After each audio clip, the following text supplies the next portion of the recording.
I would like to thank the ICS for the opportunity to present our work here today. My name is Richard Axell and I'm a Principal Clinical Scientist at the University College London Hospitals in the UK. Our study investigated how overnight ambulatory urodynamics changed management strategies and improved long-term outcomes in patients with isolated symptoms of nocturia and/or nocturnal enuresis.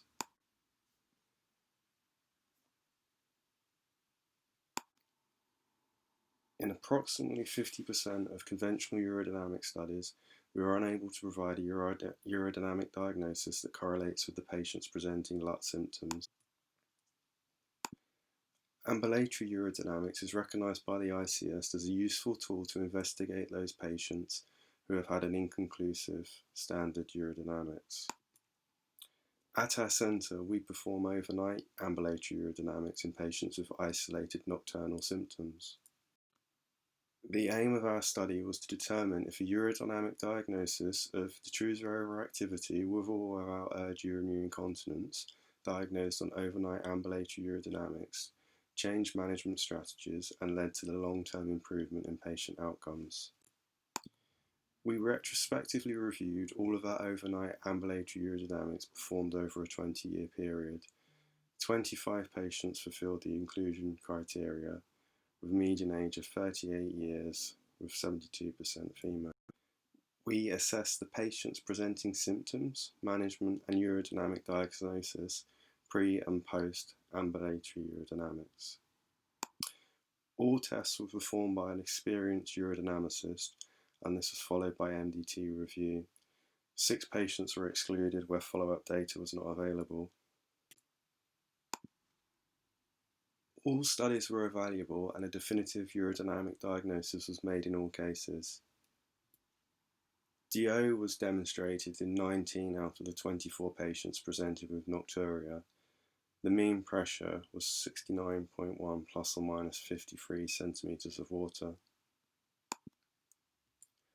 Urge urinary incontinence was demonstrated in 16 out of the 20 patients presenting with nocturnal enuresis.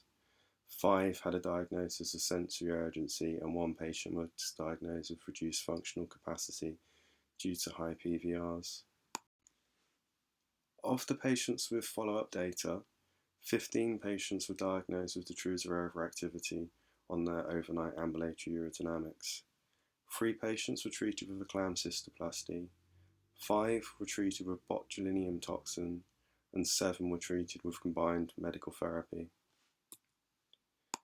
3 patients had a diagnosis of sensory urgency confirmed.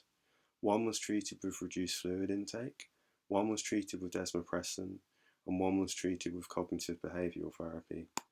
The patient that was diagnosed with reduced functional capacities due to high PVRs had their catheterization technique reviewed with a continence nurse specialist.